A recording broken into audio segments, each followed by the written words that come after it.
Hey all, Ron here from Military Images Magazine with a new episode of Life on the Civil War Research Trail. When I say Fort Wagner, it conjures up thoughts of the 54th Massachusetts Infantry with Colonel Robert Gould Shaw at its head, climbing up the walls of the fort towards the parapet. Confederate forces firing down.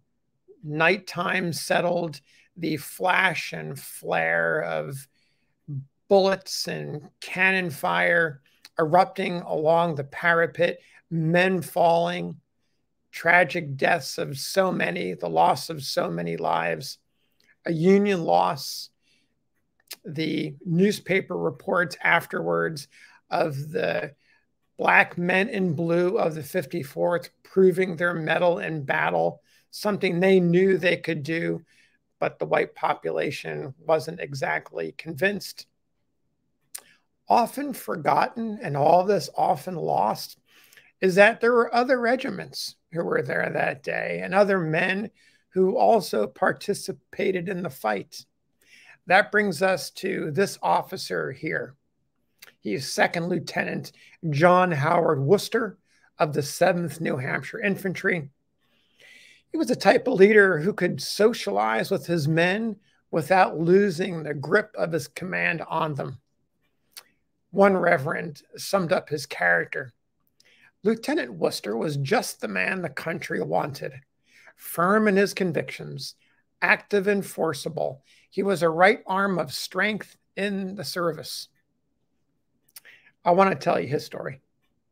It actually appears in a publication called The History of the Town of Hollis, New Hampshire, which is where Worcester is from. He was the son of John and Sarah Worcester. He was born January 18th, 1839. In his boyhood, he attended the public schools in Hollis and had a good academic education.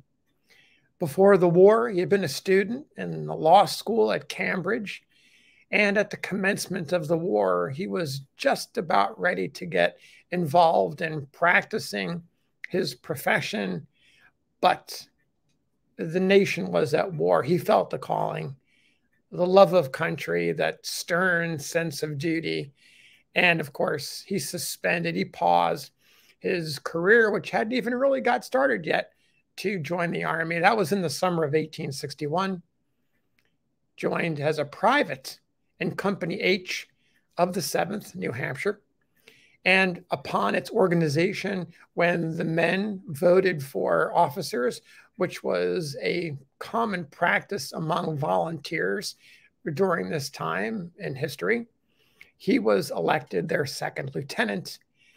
In June 1862, not too long after the regiment was organized, the first lieutenant resigned and Worcester took his place, and from that time on was constantly in service with his company and the 7th as they went off to Florida and later on South Carolina. As I mentioned, the 7th was one of those unnamed, or I should say unremembered regiments who participated in the battle, the assault on Fort Wagner, that fearful and bloody assault on July 18th, 1863. Now, I'm going to pick up with the history in the local book that I mentioned earlier, The History of Hollis, New Hampshire. I'm going to pick up with the writing so I can give you a sense of what happened next and how the townspeople thought about Worcester. So here we go. Lieutenant Worcester, having succeeded at the head of his men in gaining the top of the parapets of the forts while cheering them on, was severely wounded in his left leg, so that when the order to retreat was given, he was unable to leave the field. Having remained all night on the battleground, he was taken prisoner the next morning, carried into Charleston, his leg amputated, and on the 25th, he was returned under a flag of truce, sent to Hilton Head, and put aboard a vessel to be sent north with other wounded men. But The following night, the gangrene struck his limb, and before morning, he breathed his last. When he found he could not live, he calmly resigned himself to his fate and said to a wounded comrade lying at his side, "Give my love to my men and say to them that I shall be with them no more, and tell my friends at home all you know of me." His remains were buried at Hilton Head under a military escort and afterwards disinterred, taken to Hollis, and buried in the family cemetery. In a tribute to his memory on the occasion of his funeral at Hollis, the Reverend Dr. Day said of him, "Lieutenant Worcester was just the man the country wanted. Firm in his convictions, active and forcible, he was a right arm of strength in her service. Nature had fitted him for a popular and successful officer. His form was large and commanding. He had a happy faculty of mingling with his men freely and socially, and yet maintaining a complete command of them. It was a command not common in the army, that of respect and love. He endeavored to make the most of his men by increasing their virtues. His counsel and his example were always against the use of intoxicating drinks, tobacco, profanity, and gambling. And he knew how to urge his views upon others without giving offense." The regiment surgeon, Dr. Boynton, wrote of him, quote, "No officer in the regiment was before Lieutenant Worcester in promise. He was a general favorite with officers and men, and no one whose lot it was to fall on that fatal night was more universally lamented. Lieutenant Potter, to whose place Lieutenant Worcester was promoted, in a short obituary notice, says of him, 'Lieutenant Worcester, in the discharge of every duty, was faithful and persevering.